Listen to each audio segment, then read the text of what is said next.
পুলিশদেরকে ওই চামচা হিসাবে মমতা ব্যানার্জি ব্যবহার করেন। তাদের প্রশাসনিক যে উর্দি, খাকি উর্দির অপব্যবহার করানোর চেষ্টা করছে মমতা ব্যানার্জি। রাস্তাঘাটে দাঁড়িয়ে আছে, টাকা তোলাবাজি করছে পুলিশ প্রশাসন থেকে। তৃণমূল মানেই কি দুর্নীতি? প্রশাসনের হাত পা কি আজ শাসক দলের কাছে বাধা? আরামবাগের অলিতে গলিতে আজ শুধু বালি মাফিয়া আর কাটমানির শব্দ। যে পুলিশকে সাধারণ মানুষের নিরাপত্তার কথা ছিল, তারা কি আজ শুধুই রাজনৈতিক নেতার চামচাগিরি করছে? বিধায়ক থেকে শুরু করে স্থানীয় নেতৃত্ব, সবার আঙুল আজ সরাসরি প্রশাসনের সর্বোচ্চ স্তরে।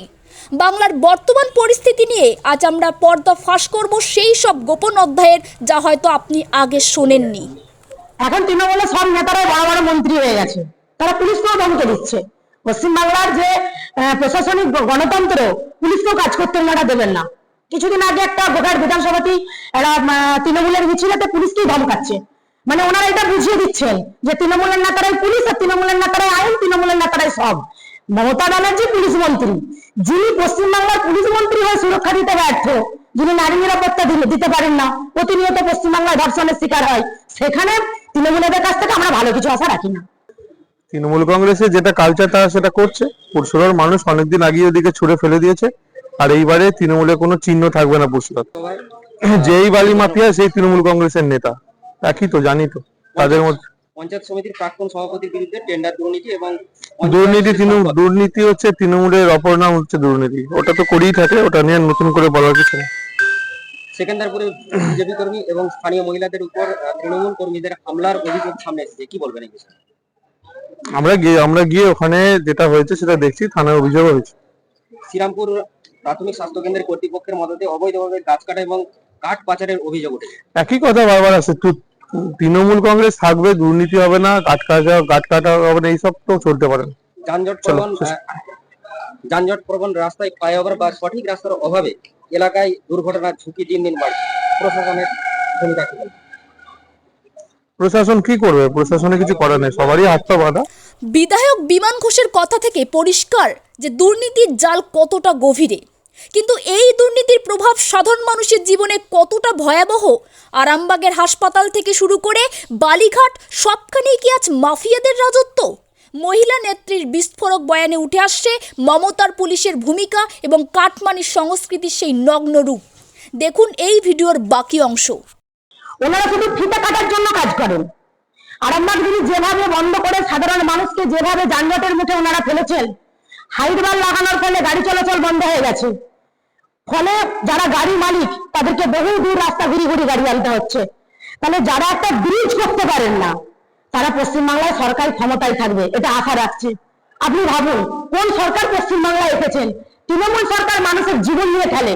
ওই ব্রিজটা ভেঙে যদি কিছু মানুষের মৃত্যু হতো, তখন তৃণমূল সরকারের যেখানকার যারা এমপি রয়েছেন তারা দেখবেন তত লাফিয়ে পড়তেন। আজকে দেখেছেন কোন সাধারণ মানুষের পরিষেবা আছে? একবার করে হাইডবার ভাঙছে, একবার করে হাইডবার জুড়ছে। এরা সাধারণ মানুষের জন্য নয়, এরা মানুষের উন্নয়নের জন্য আসেনি, ওরা নিজেদের পকেট মানি করার জন্য আছে। যেখানে টেন্ডার পাস হয়, যেখানে কার্ড মানি হয়, সেখানে তৃণমূলের নেতাদের দেখতে পাওয়া যায়, তাছাড়া কোথাও দেখতে পাবেন না। দেখুন, প্রশাসনের গাফিলতি এটা আমি বলবো না। অনেক পুলিশ কিন্তু চায় যে আমরা কাজ করি, কিন্তু কাজের জায়গাটা এইভাবে হাত করে দিয়ে মমতা ব্যানার্জি বেঁধে দিয়েছেন। চোর চুরি করার পরেও তাকে নিজে ছেড়ে দেওয়া হচ্ছে। দোষীদের ধর্ষণ যারা করছে তাদের পাশে গিয়ে মমতা ব্যানার্জি সাপোর্ট করছেন। তার মানে অন্যায়কারীদের পাশে আছেন এই সরকার। সেখানে পুলিশকে কি দোষ দেবো? পুলিশ মন্ত্রী নিজেই তো মাথাটা বিক্রি করে দিয়েছেন, তো সেখানে তার পুলিশদের দোষ দিয়ে লাভ নেই। তো পুলিশ কাজ করতে চায়, সব পুলিশ সমান নয়। পুলিশ কাজ করতে চায়, পুলিশকে কাজ করতে দেওয়া হয় না। পুলিশদেরকে ওই চামচা হিসাবে মমতা ব্যানার্জি ব্যবহার করেন। তাদের প্রশাসনিক যে উর্দি, খাকি উর্দির অপব্যবহার করানোর চেষ্টা করছে মমতা ব্যানার্জি। সব পুলিশকে আমি এখানে দোষী দিতে পারবো না। পুলিশ কাজ করার জন্য কিন্তু উদ্বুদ্ধ হয়ে রয়েছে, কাজ করতে দেওয়া হচ্ছে না, হাত পাগুলো বেঁধে দেওয়া হচ্ছে। তো পেটের তাগিদে তারাও সেইভাবে রয়েছে। নাহলে আপনি বলুন না, অনুব্রতের মতো একটা চটিচাটা দালাল, যিনি ক্রিমিনাল, যিনি তিহার জেলের আসামি, তিনি একজন আইসির বউকে নিয়ে অশ্লীল ভাষায় গালিগালাজ করলেন। কোন পুলিশকে দেখেছিলেন যে অনুব্রতের গলায় একটা গামছা দিয়ে হিড়ির করে জেলে ঢোকাতে? কেন বললেন না? তার মানে খাকি পোশাকের কোনো মূল্য পশ্চিমবাংলার মমতা ব্যানার্জি দিতে পারেন না। আবার সেটা প্রমাণিত হয়ে গেল। তো পুলিশদের দোষ দিয়ে লাভ নেই। মমতা ব্যানার্জি পুলিশ মন্ত্রী, নিজের পদ আগলে বসে আছেন, আর উনার দ্বারাই যত অপকর্ম পশ্চিমবাংলায় হচ্ছে তার প্রমাণ মমতা ব্যানার্জি নিজে। এটা তো বালি মাফিয়ারাই চলছে। এত বাড়ি তুলছে সরকার, এদিকে চোখ দিচ্ছে না। আপনার দেখবো রাস্তাঘাটে দাঁড়িয়ে আছে, টাকা তোলাবাজি করছে পুলিশ প্রশাসন থেকে।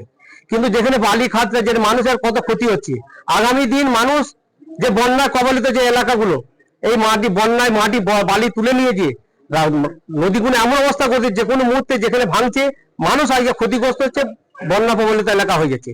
যে জায়গায় বন্যা হয়নি সেই জায়গাতেও বন্যা হয়েছে। কেন? ওই বালি মাফিয়াগুলো বালি তুলে নিয়ে ওই জায়গাগুলোকে শেষ করে দিচ্ছে, এবং মানুষের একটা চাষের জমি সেসব জমি খেয়ে খেয়ে চলে আসছে, নষ্ট হয়ে যাচ্ছে।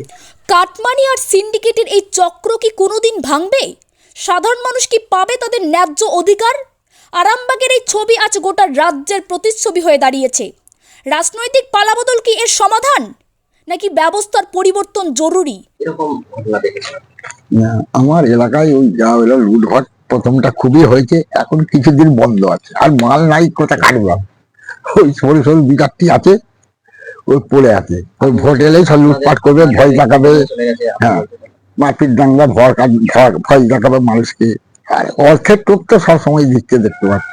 তা এখন মোটামুটি গাছপালা সেরকম নেই, গাছ খুবই অল্প স্বল্প রয়ে গেছে। কোনো গাছ কাটার কিছু এখানে পেলেছে নাই। এখানে আমাদের সানবাদি, আমার গ্রামটা এলাকার মধ্যে, এখানে আর কেউ জোর জুলুম করে কাটতে পারবে না। গোঘাটটা একটু অন্য ধরনের জায়গায়, বেশি বাড়াবাড়ি কেউ এখানে করবেন। সামনে থানা আছে, ওই জন্য এইখানটায় খুব বাড়াবাড়ি কেউ করতে পারে না। তবু যেটা পেরে গাড়ি বাড়ি করে লুটে মুটে খেয়েছে কর্মী এই ক বছরে। এখন আর ওইখানে কিছু নেই, একদম স্থির আছে এখানটায়। অনেক জায়গাতে আমাদের এলাকাগুলো এখন ঠান্ডা আছে। যা চলছে সব বাইরে, কাগজে যা দেখতে পাচ্ছি সব বই, সব দেশেই হচ্ছে। খুনোখুনি, দাঙ্গা, লুট, মাটি চুরি, গরু চুরি থেকে যা যা সব কাগজগুলো পড়ছে, আমি তো মূর্খ মানুষ, পড়তে শিখেছি, পড়েই যাচ্ছে। পঞ্চায়েত থেকে কোনো হ্যাঁ। সহযোগিতা পান আপনারা? কোটে পঞ্চায়েত থেকে কোনো সহযোগিতা পান? পঞ্চায়েত থেকে ভাই আমার কোনো সাহায্য পাইনি, কোনো চাইতেও পারিনি। কাকে বলবো? ওই তো সব মুখ দেখে ভয়েতে আমি কাউকে কিছু বলি। ওদের মুখোশ গুলো দেখলে আমাকে, ওদের কাছ থেকে কোনো ভিক্ষে চাইতে আমি লজ্জা বোধ করি বলে আমি কোনোদিন কিছু বলি, যে আমার এইটা হয়নি কেন, সেটা হয়নি কেন। আপনার নজরে রাজ্যের মুখ্যমন্ত্রী কেমন?